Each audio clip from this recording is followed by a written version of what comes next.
Почитувани гледачи, добар ден. Вторник, време е за нова епизода на Медицинско катче. Утрово темата сериозна. Станува збор за канцер, превенција и заболување. Светската статистика вели дека секој трет човек на планетава боледува од канцер. Според истата статистика до 2050 година секој втор човек ќе има некакво малигно заболување. Околу превенцијата од канцерот, неговото лекување, околу тоа кој и колку боледува од канцер, од што заболуваат најчесто мажите, а што жените и дали кај децата, освен леукемијата, има и други канцерогени болести.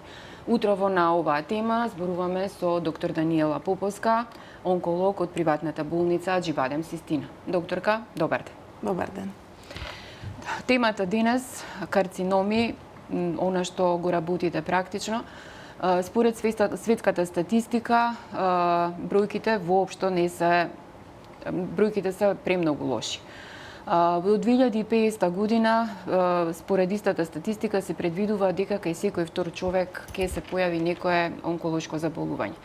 Како стои Македонија во оваа статистика? Бидејќи сите ваши колеги кои што веќе беа кажаа дека рапидно се зголемува бројот на заболени од канцер. Така е. Бројот на новодиагностицирани се зголемува, меѓутоа тоа се светски трендови. Значи, светската статистика ја прати и Македонија. Иако не ја прати во однос на технолошкиот, на медицинскиот развој или на лековите кои што ни се достапни, ние сме тука различни од светот, меѓутоа по бројките е идентична. Значи, стапката расте во сите земји, многу дискусии се водат околу тоа кои се причините, возрастните граници се намалуваат во однос на диагнозата кај одредени типови на канцер. Да речам, се она што сме го учеле ние кога сме биле студенти за типичната појавување на рак на дојка на 60 години, рак на простата на над 60 или 70 години, рак на дебело црево на 60 години, тоа денеска се намалува, односно возрастната граница се намалува, така да се почести се малигните заболувања кај помладата популација. Она што го реков дека е битно, ние одиме го следиме трендот на пораст на бројките, кај нас е поголема само е она различно смртноста од малигни заболувања. Земјите кои што се со низок економски развој или среден економски развој, каква што е Македонија, следат тренд на зголемена смртност од малигни заболувања заради недоволно достапна терапија, недоволно достапни услови, недоволно достапни методи, немање на доволно персонал кој што го има и во цел свет, меѓутоа и нормално заради финансиски средства, помалку лекови кои што можат да влијат на преживувањето на пациентите со малигни заболувања.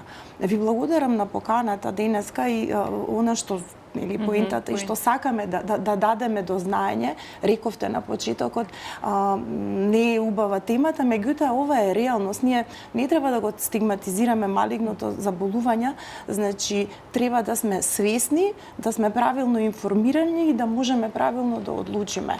Во таа насока и светскиот ден за борба против канцерот или World Cancer Day 4 февруари, и тоа е целта, односно причината за која што сме денеска тука, кој што ја води една иницијатива веќе 25 години постоечка пред се за зголемување на информираноста, зголемување на превенцијата, односно скринингот од малигно заболување, затоа што тука ние можеме најмногу да делуваме и да спасиме најмногу животи, се што е диагностицирано рано, односно ако функционира скрининг и ако ние детектираме малигно заболување во рана фаза, шансите и можноста за излекување се огромни.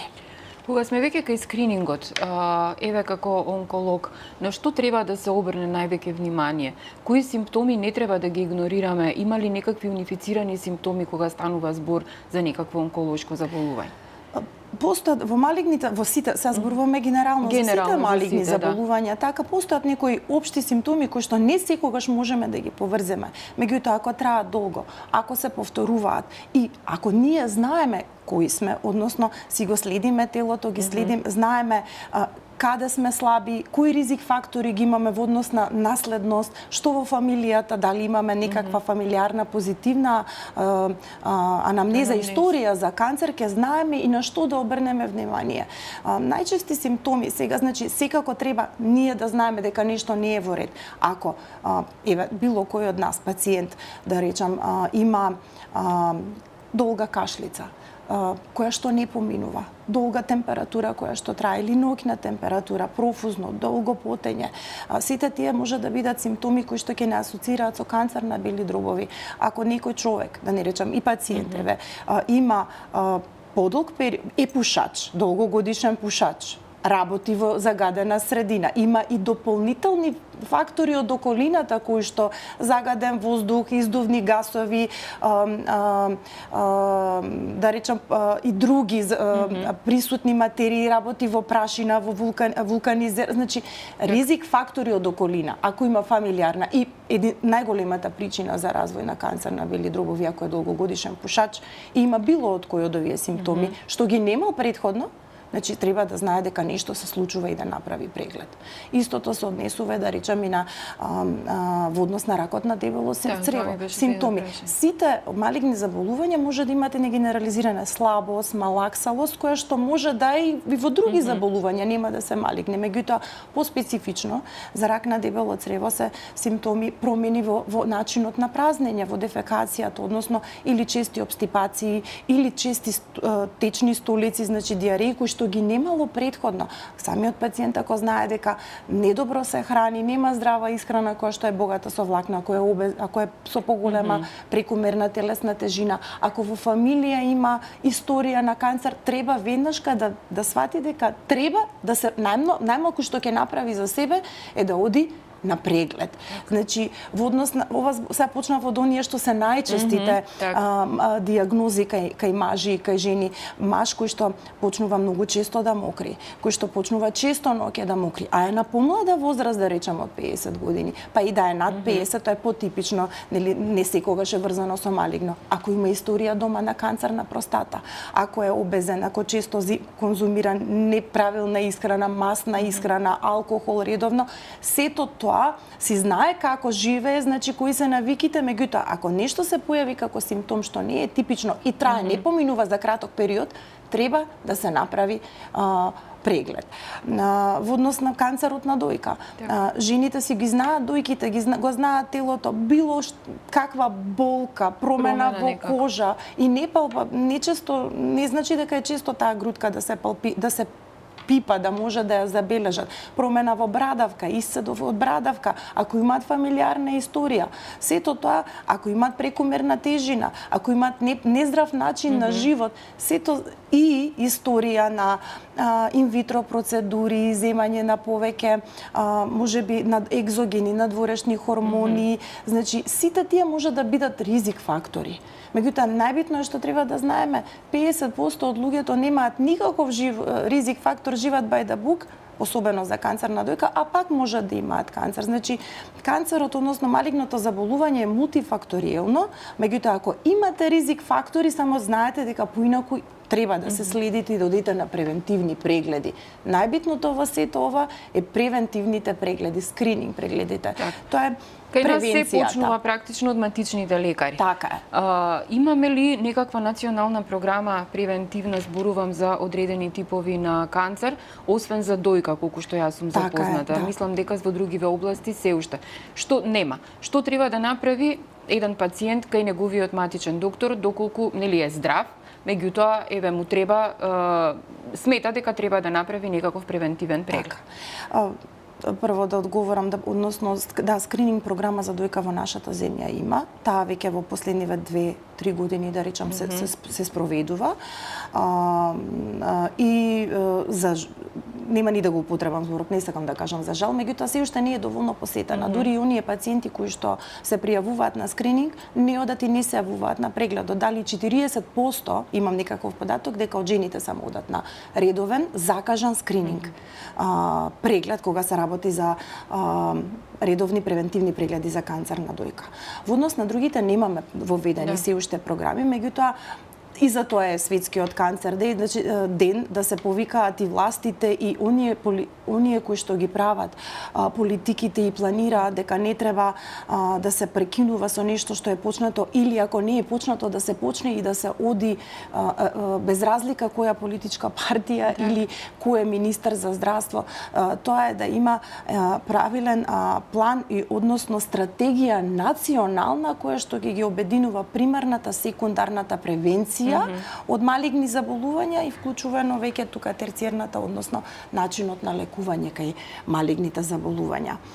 Скрининг во Македонија за колоректален или карцином на дебело црево нема, меѓутоа ние постојано зборуваме, препораките се дека секој човек на 45 години треба да направи прва колоноскопија. Од таа ќе зависи, од наодите од тогаш ќе зависи честотата на правењето на колоноскопија, дали ќе биде на секој 5 или 10 или на секој 3, зависно дали има некаков наод, дали има фамилиарна историја, дали има други ризик фактори. Повторно, убаво кажавте, се почнува од матичните. Матичните ги знаат многу подобро пациентите од нас. Знаат кои ризик фактори имаат, дали употребуваат алколот, каков начин на исхрана имаат, колку добро се хранат или не се хранат, колку се обезни или не се обезни. Сето тоа се ризик фактори, значи неправилниот начин на исхрана, зголемената телесна тежина, немањето на редовна физичка активност се едни од најбитните ризик фактори кои што надодаваат на дополнителни ризик фактори од надворешната средина, во услови каде што работиме, живееме, и дополнителните генетски.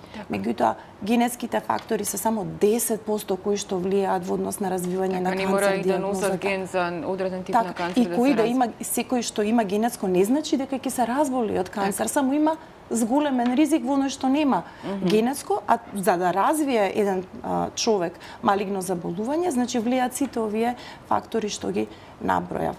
Ние што можеме да направиме, кога немаме доволно скрининг програми, да ги слушаме апелите на лекарите, да посетуваме превентивни прегледи, барем првични, под нив ќе знаеме како понатаму да се однесуваме, и она што дефинитивно можеме да го направиме, што поздрав начин на исхрана, редовна физичка активност, што да се влие на начините исправувањето со стресот како еден од ризик факторите и етиологија, да речам, за било кое од малигните заболувања, онаму каде што можеме да влијаеме. И да бидеме свесни дека на секому може да му се случи, дека не треба да стигматизираме, туку треба да знаеме што е, како е и дека има начини како да се справиме.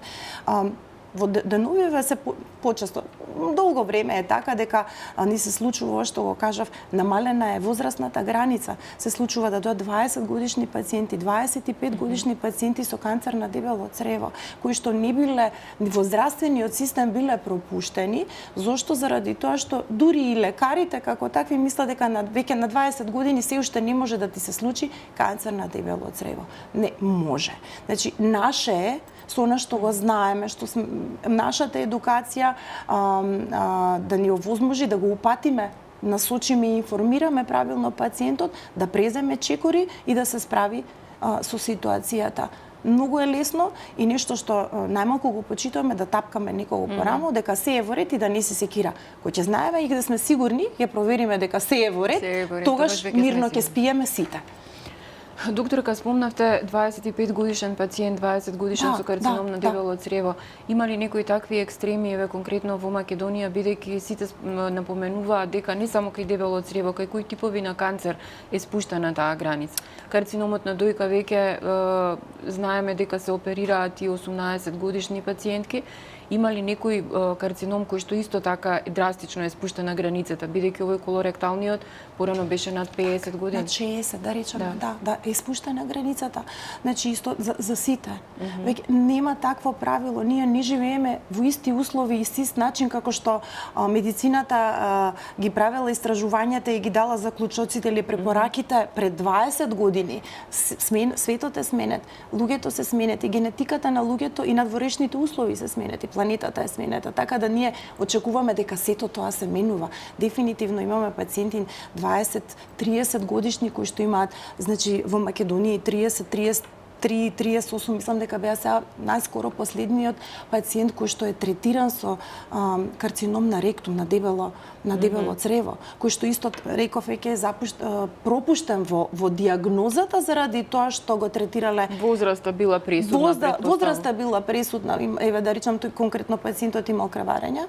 Меѓутоа се јавил на преглед и докторот му рекол дека тоа е се хемороиди, дека не треба ништо да превземе и дека ќе помине. И тоа продолжувало. Практично се губи време во кое што може поинаку да се делува, заради тоа што пак ќе речам, колку е порана и на време на диагнозата, толку е подобра прогнозата, односно исходот од лекувањето и начинот, односно агресивноста на лекување најчесто кај повеќето од малигните заболувања. Каква е состојбата кај децата? Порано леукемијата беше единствена која што се појавуваше таму и евентуално кај некои повозрасни тинејџери се појавува кожни карциноми.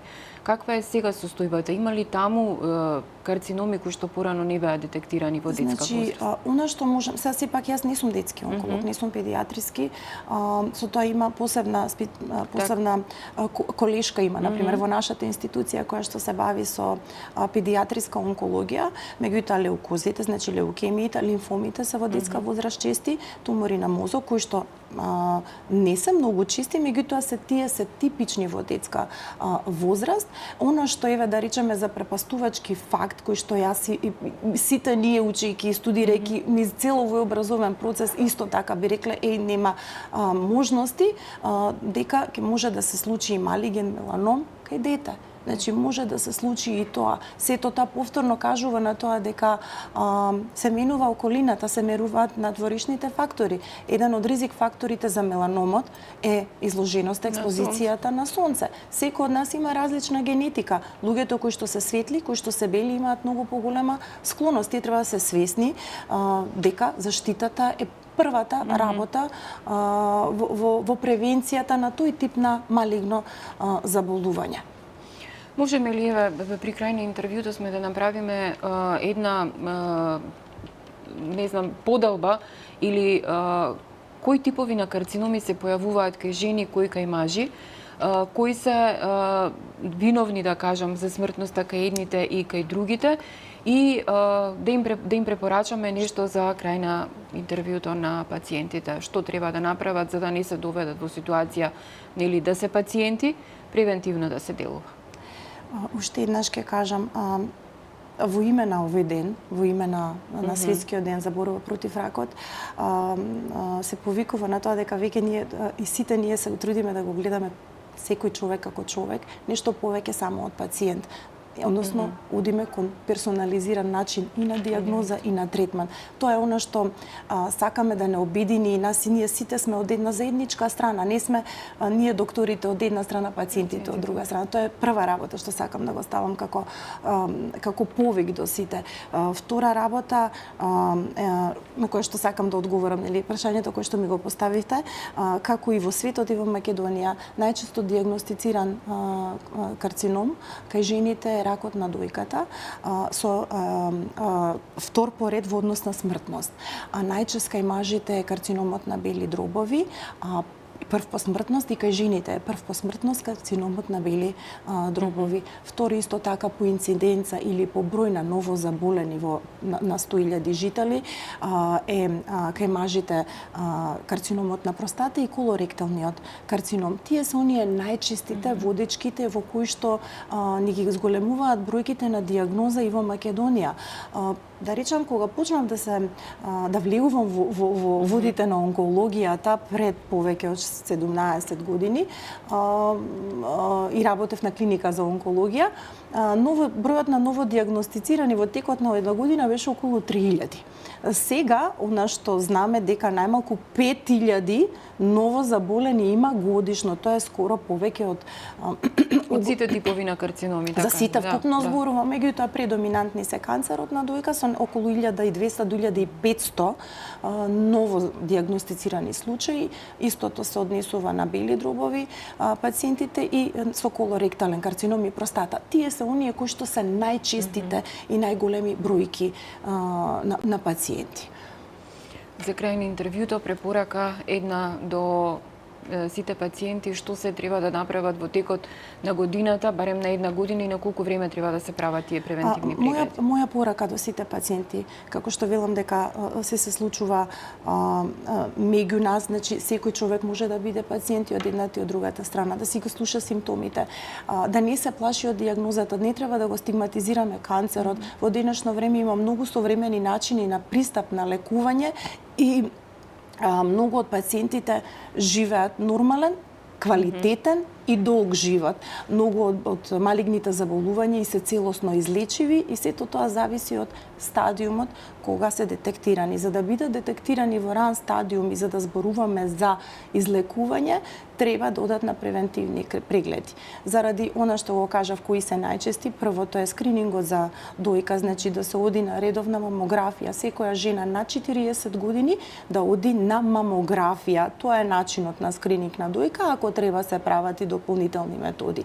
Секој човек на 45 години треба да оди на скрининг за карцином на дебело црево, односно да направи колоноскопија. Улогата е тука на матичните што може да направи окултен тест за окултно крварење. Прво да видат од крвна слика дали има анемија како еден од типичното појавување, па потоа да се направи колоноскопија. Мажите над 50 години да направат ПСА, значи кој што е многу лесен тест, значи од крв, кој што е многу сензитивен, ПСА-то е многу сензитивен показател за дали нешто се случува со простатата и секако преглед кај уролог, односно дигитален ректален преглед. Ако имаат во фамилија, ќе го направат тоа и малку порано од овие препорачани години.